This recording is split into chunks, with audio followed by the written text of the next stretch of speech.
Agora? Ok. Ah, tá bom.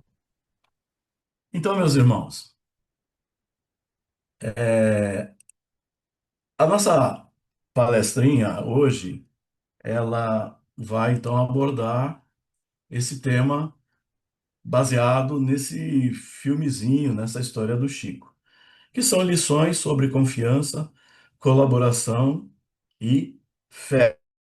Tá? A bibliografia, eu fui pegando aí uma série de assuntos de diversas fontes, né? Mas sempre com base no nosso Evangelho, no capítulo 7, item 11, que fala bem, né, sobre essa questão da confiança e da fé. E outras fontes de fornecimento, né,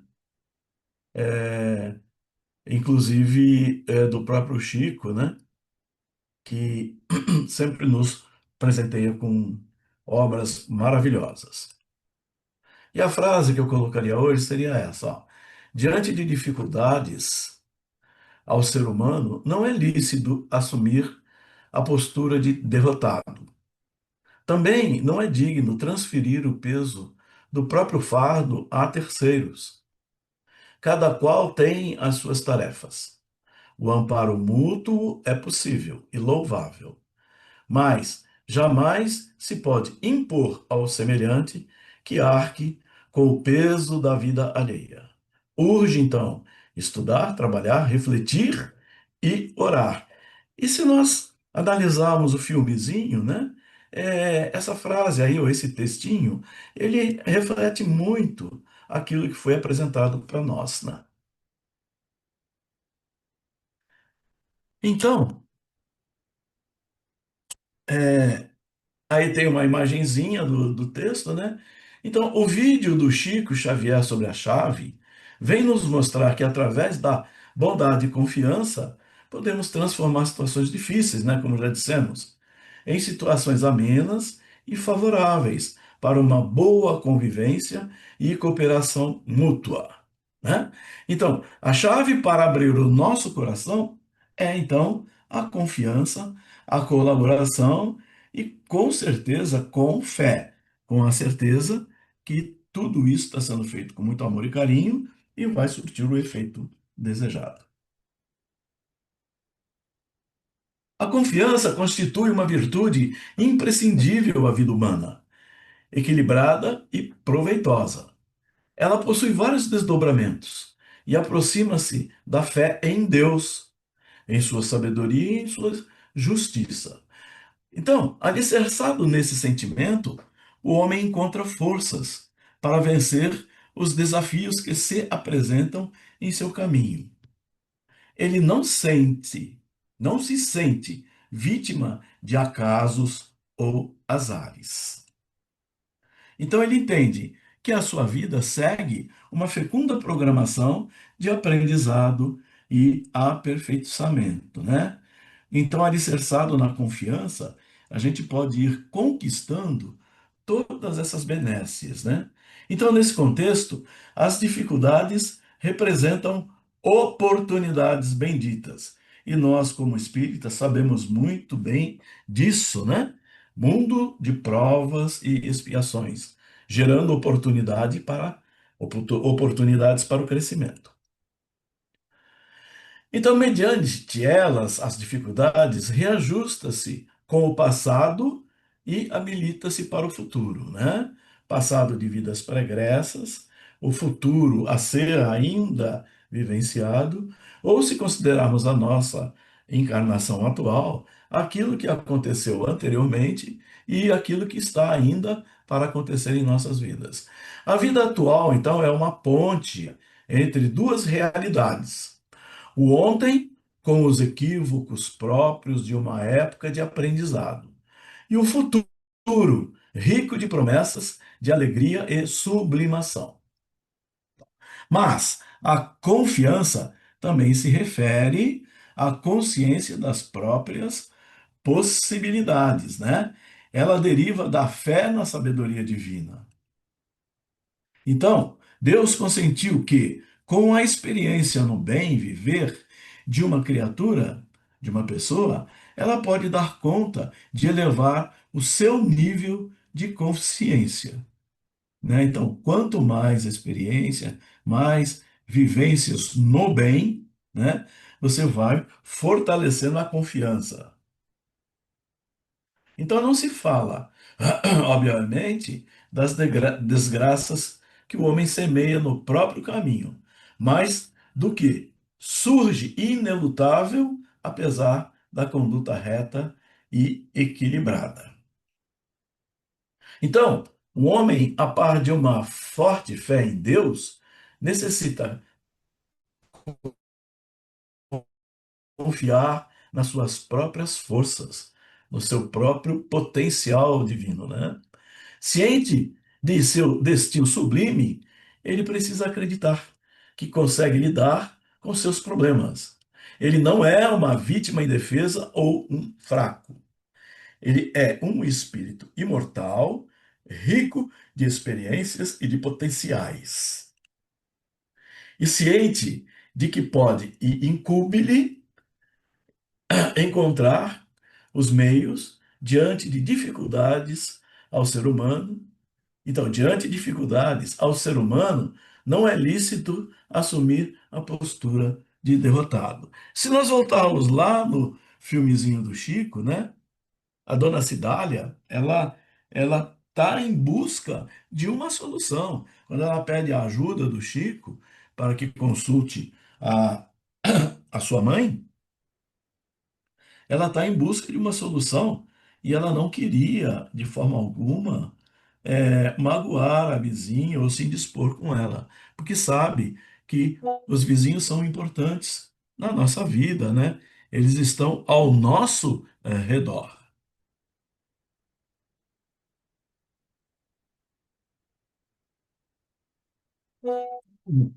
Também não é digno transferir o peso do próprio fardo a terceiros, né? Aquele negócio, cada um de nós temos a nossa cruz, né? Que precisamos trabalhá-la e precisamos, através das dificuldades apresentadas, poder crescer. Cada qual, então, tem as suas tarefas. E o amparo mútuo é possível e louvável, mas jamais se pode impor ao semelhante que arque com o peso da vida alheia. Então, urge estudar, trabalhar, refletir e orar, que foi aquele texto como frase que nós colocamos lá no início, né?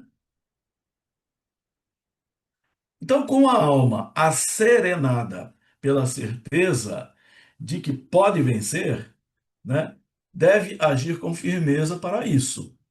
Quem não acredita em si próprio é um derrotado de antemão. Estamos falando de confiança. Então, mesmo que lute um pouco, ou não obterá pleno direito de superar eventuais derrotas. Então, a luta não é fácil, a luta é árdua. Nós temos que ter afinco, determinação e muita fé, né? Para obter um resultado pleno, o pleno direito de superar as eventuais derrotas. Já o crente nas suas próprias forças, ainda que caia, logo se levanta. Assim, então, sem confiança, o homem nada faz de relevante, porque tudo o que possui importância não surge e nem se realiza de forma rápida. Sempre é necessário esforço, treino e paciência. Então, essas questões, elas não são resolvidas num piscar de olhos, mas é um crescente de evolução, de absorção, de experiências que vai nos fortalecendo a nossa confiança, né? Sem a certeza de que é possível, acaba faltando coragem para trilhar as etapas necessárias à realização final, tá? Então, nós temos que ter a certeza de que isso tudo é possível. E mais à frente nós vamos ver quando nós formos falar sobre fé. Então, se o sucesso não se dá imediatamente, as forças falecem. Ciente disso, desenvolva então consciência em si mesmo. Então, para sempre que nós queremos o resultado imediato, muitas vezes, quando nós não alcançamos, nós esmorecemos. Mas é que o resultado que nós esperamos, ele está a caminho. Ele ainda não chegou, mas está a caminho, tá? Então, ciente disso, desenvolva confiança em si mesmo e saiba dar tempo ao tempo. Analise detidamente seus recursos e invista neles. O resultado do esforço sério e metódico haverá de surpreendê-lo. A isso, então, nós podemos chamar de fé, né? E aí nós vamos ver um pouquinho mais sobre fé, um pouco mais adiante. Como é que está o nosso tempo, Marta? Não, nem entrou nos 10 ainda. Ah, então tá bom. 29. E aí, eu gostaria de entrar nesse tema. Nós falamos sobre a confiança, né? E falar sobre a lei de colaboração. Confiança nós podemos ter, precisamos ter em nós mesmos, né? E refletir essa confiança para com o próximo. Mas e a lei da colaboração, né? É alguma coisa que também vem junto com a confiança. Então, na instrução contida no nosso evangelho, com o título Orgulho e a Humildade, o espírito Lacordaire inicia a sua explanação rendendo graças a Deus. E ele diz assim: Bendito seja ele pela graça que nos concede, a de podermos auxiliar o vosso aperfeiçoamento. Em seguida, solicita iluminação para tornar compreensíveis as próprias palavras e fazer brilhar a vontade de Deus, tá? Então, o Lacordaire, nessa parte do orgulho e humildade, ele inicia com essa frase. Lacordaire demonstra gratidão a Deus pela oportunidade de servir, reconhece não ser capaz de agir plenamente sem a conexão com a divindade.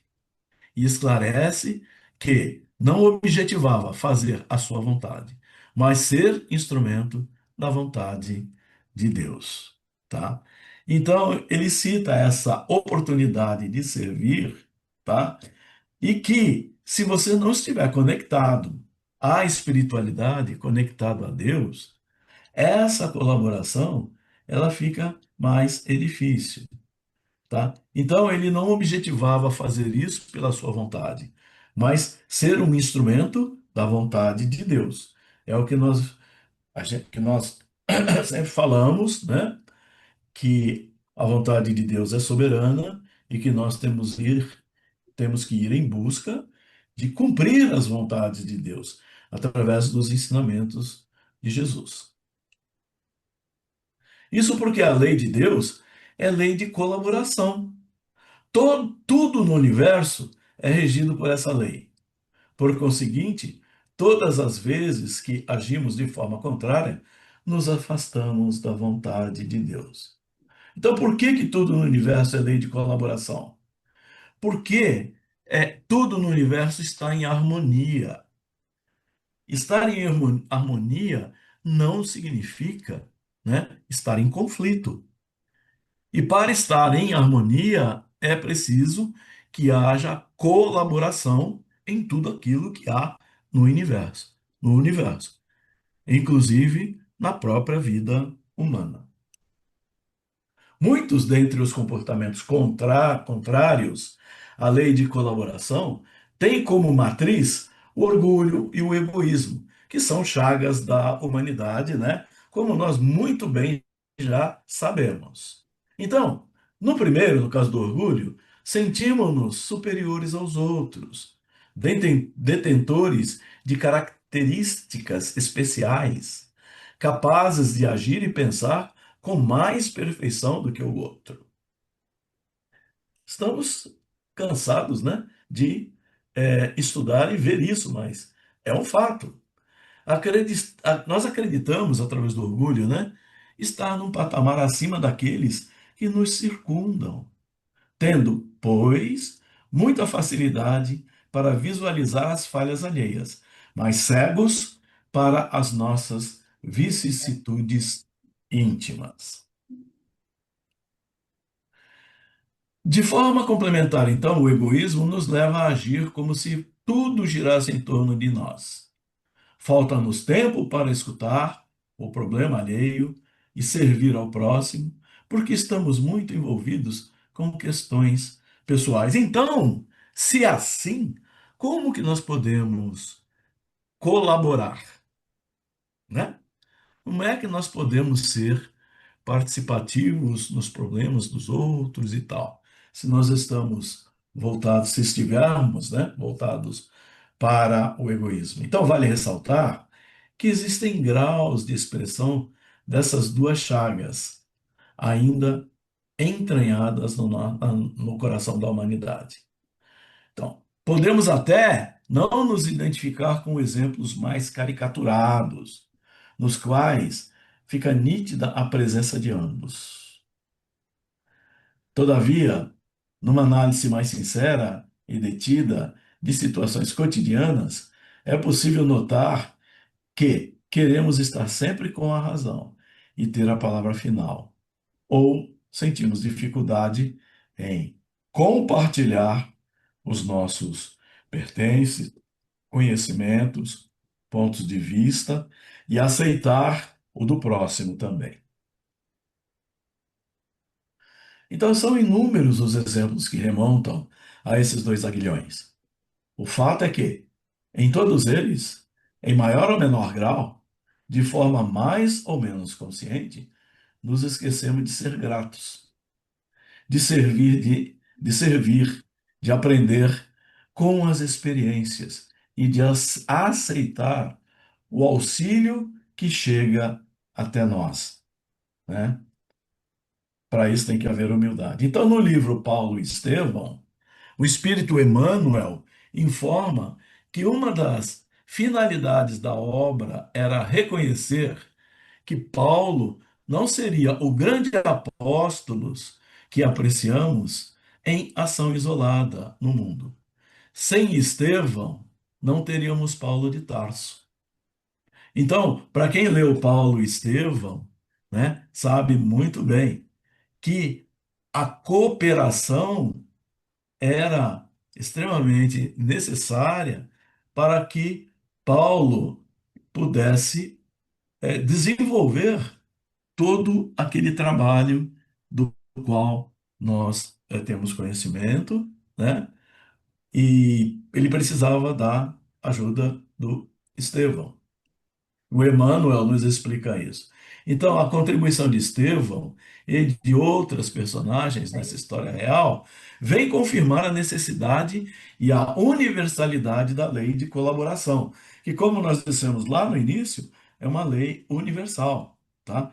É uma lei do universo, é uma lei de Deus. Então, foi o próprio apóstolo da gentilidade, né? Apóstolo dos gentios, né? Quem afirmou em sua epístola aos Romanos: Pois eu me sinto devedor a gregos e a bárbaros, a sábios e ignorantes. Olha a extensão, a abertura de mente, né, do Paulo, né? Ele tinha, era, se sentia devedor a todos, né? Independente de serem favoráveis ou não àquilo que ele pregava. Então, para que chegássemos a esse momento atual de nossa evolução, quantos espíritos nos auxiliaram por meio das reencarnações? De quantos corpos materiais já dispusemos? Quantos recursos tem a divindade, então, nos ofertado? Se tivéssemos acesso ao conteúdo dos nossos débitos, seria, por certo, uma conta impagável, né? Isso significa, então, que nós estamos em busca do caminho, em busca da perfeição. Então, não se trata, entretanto, de um cálculo matemático com créditos e débitos. Trata-se, em verdade, de um Pai amoroso que nos solicita apenas o que temos para ofertar, que nos convida diariamente ao serviço iluminativo, exemplificando a colaboração incessante entre os seres da criação, mediante a natureza que nos cerca. Então, mais uma vez, tá? Deus espera que haja essa cooperação em todos nós, tá? Porque essa cooperação, ela existe na natureza toda que nos cerca. Um E minuto, nós Jorge. somos natureza. Um minuto? É. Obrigado, Marta. Ah, Mas então, o que fazer? E por onde começar? Então, são questões que se impõem quando olhamos para nós mesmos e percebemos arestas que necessitam de lapidação. Então, é aquela coisa, né, da autoanálise que nós devemos fazer, aquela questão do checklist de Santo Agostinho, né? O que que nós fizemos que precisa de correção durante o dia, né? Então, precisamos olhar para nós mesmos, né? Então, quando nós iniciamos com a nossa prece, a gente fala: vamos nos voltando para o nosso eu interior. Vamos nos voltando para. Então, eu estava dizendo, né? Mas o que fazer e por onde começar? Então, são questões que se impõem quando nós olhamos para nós mesmos e percebemos arestas que necessitam de lapidação. E sempre vamos ter essas arestas. Nós não somos perfeitos, né? Então, é muito importante, né, essa autoanálise que nós fazemos de nós mesmos para que possamos ir aparando essas arestas e ir lapidando, né, o nosso espírito, a nossa alma, para que nós possamos chegar mais próximos daquilo que Deus e Jesus esperam de nós. Então, entre o insight, ou a percepção cognitiva, o insight cognitivo, acerca das características pessoais disfuncionais e a real transformação moral, há uma certa distância. Então, é assim: se nós fazemos a nossa autoanálise, percebemos que tem arestas, né? E se nós formos pensar que as arestas precisam ser aparadas, tá? E nós estamos ainda meio distantes da nossa transformação moral, se há uma certa distância, então fica mais difícil. Então nós temos que estar com um nível de moral elevados, né, para poder perceber, notar, sentir e aparar essas arestas indesejáveis. Então, o espírito Joana de Ângeles, no capítulo Defecções Morais, do livro Momentos de Harmonia, assevera que, não raro, sempre que o homem bem intencionado formula programas de edificação renovadora e de elevado alcance espiritual, acontecem-lhe insucessos e problemas com os quais não contava. E isso é até normal nessa citação, né? Nós podemos até entender o que Joana de Ângeles quer nos dizer. Nós não somos ainda perfeitos, nós ainda temos muitas coisas para melhorar, para lapidar. Então, de repente, nesta análise, nós nos vemos diante de situações ou de insucessos ou problemas com os quais nós não contávamos. Mas só o fato de já termos detectado essas arestas já é um grande passo, porque aí nós podemos botar foco no conserto, né? No acerto, na eliminação dessas arestas.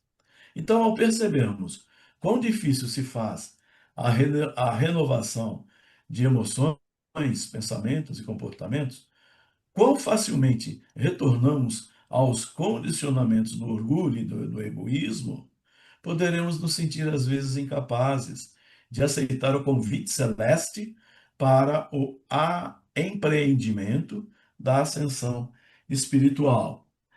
Isso são aqueles momentos, né, que nós estamos em baixa, aqueles momentos que nós não nos sentimos tão fortalecidos, aonde a força do orgulho e do egoísmo, né, tão presente no cotidiano, tão presente na humanidade, né, acabam querendo nos demolir da nossa intenção de evolução espiritual.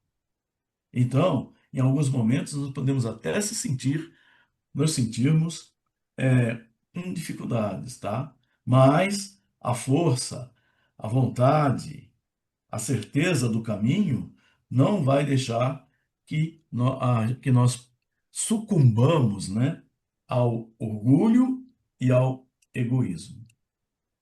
Então, poderemos cogitar que para ofertar o nosso quinhão de colaboração com a obra divina, precisamos antes nos transformar moralmente.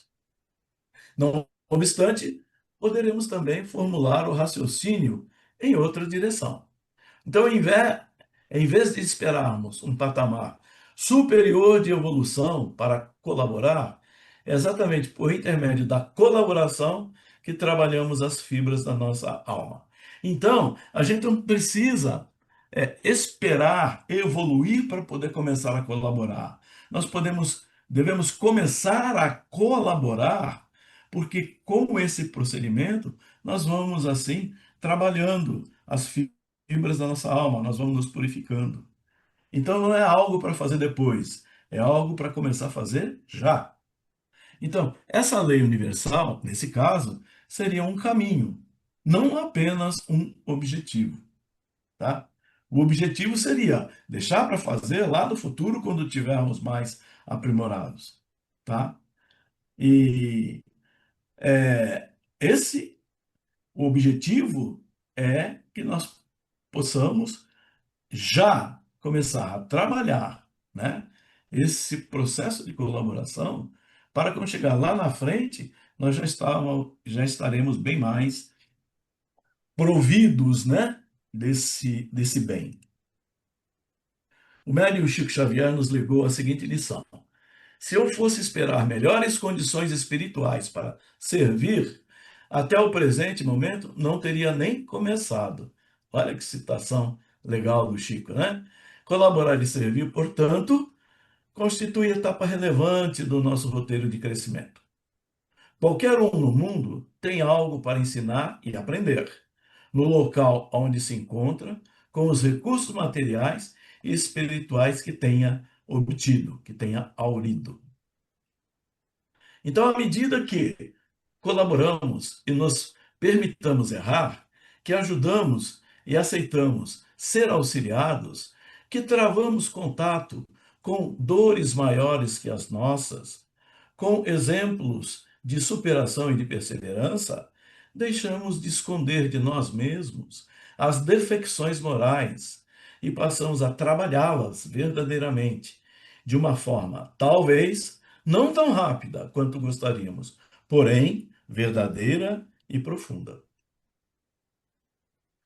Ao assim procedermos, sentiremos intimamente o quanto há de agradecer.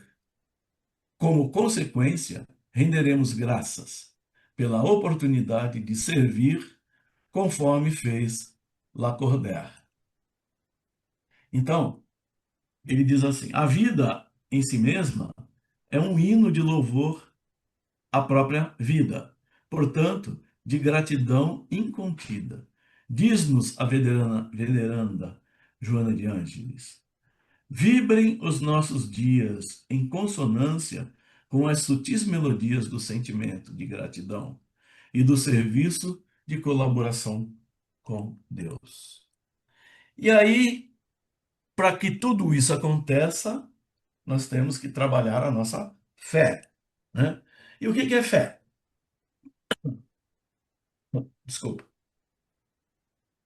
A fé, segundo a doutrina espírita, é uma força poderosa que pode transformar vidas, trazendo paciência, discernimento e a capacidade de superar obstáculos. E qual que é a natureza da fé? A fé ela é entendida como uma confiança profunda em Deus e nas leis divinas. Allan Kardec, em suas obras, enfatiza que a fé não deve ser cega, né? Já falamos bastante sobre isso, mas sim raciocinada, baseada no conhecimento e na compreensão das verdades espirituais. A fé verdadeira é aquela que se alicerça na razão e no entendimento das leis que regem o universo. E o desenvolvimento da fé? Então, para que a fé seja proveitosa, ela deve ser ativa e desenvolvida através do esforço pessoal. Emmanuel, em Fonte Viva, destaca que a fé inoperante é improdutiva e que o ideal mais nobre deve ser acompanhado de trabalho e dedicação. A fé se fortalece com o autoconhecimento e a prática do bem, permitindo que o indivíduo enfrente desafios com coragem e determinação. E o poder transformador da fé? Então, a fé ela é descrita como capaz de transportar montanhas, né? Simbolizando a sua força para superar dificuldades e realizar mudanças significativas na vida. Jesus, em suas parábolas, ensina que mesmo uma fé pequena, como um grão de mostarda, pode gerar grandes resultados. Essa fé robusta proporciona perseverança e energia, essenciais para a superação de obstáculos, tanto nas pequenas quanto nas grandes questões da vida. A fé e a cura espiritual. Então, a fé também desempenha um papel crucial nas práticas de cura espiritual dentro do Espiritismo. A confiança em Deus e na ação dos espíritos superiores pode levar a melhorias e curas, tanto física quanto emocionais. A prática do passe espírita, por exemplo, é uma manifestação do poder da fé, onde a energia espiritual ela é canalizada para promover a saúde e o bem-estar. Em resumo, o poder da fé no Espiritismo é uma força vital que não apenas proporciona conforto e esperança, mas também é um motor para a transformação pessoal e espiritual.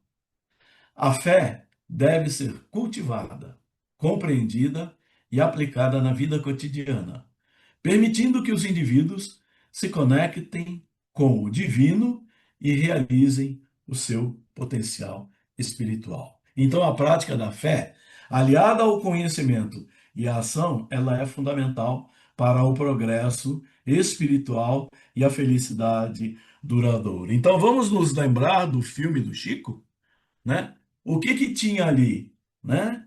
O que que nós pudemos visualizar naquele filme, nesse desenho do Chico, tá? A presença da fé, da boa intenção, a gratidão, né? Certo? A presença do egoísmo, né? Daquela senhora que roubava as hortaliças, a conversão, né? E tudo aquilo que se consegue alcançar através da fé, de boas ações, de boas atitudes, né, em busca da felicidade duradoura. Então, nós nascemos com uma missão. A vida é uma missão. E cada um tem uma missão única, que deve ser conduzida pelo Espírito Santo. A missão não é apenas um destino, mas a jornada que escolhemos trilhar, né? Lá no nosso planejamento encarnatório. Quando encontramos nossa missão, cada desafio se transforma em uma oportunidade de crescimento. Acredite na força de sua missão. Ela pode mudar não apenas sua vida, mas o mundo que está ao nosso redor. Então, meus irmãos, que assim seja. Vamos agradecer a Deus, tá? E a todos esses ensinamentos que nós temos a possibilidade de acessar a todos esses insights que chegam até nós, a esses filminhos do Chico que fazem nos parar para refletirmos. E qual que é a chave para abrirmos o nosso coração? Então, Jesus nos traz a bondade, a confiança, tá? Para que possamos assim transformar as situações difíceis, como vimos no, na animação do Chico Xavier hoje. Então, uma boa noite a todos. Que Deus, nosso Pai, Jesus, nosso Mestre,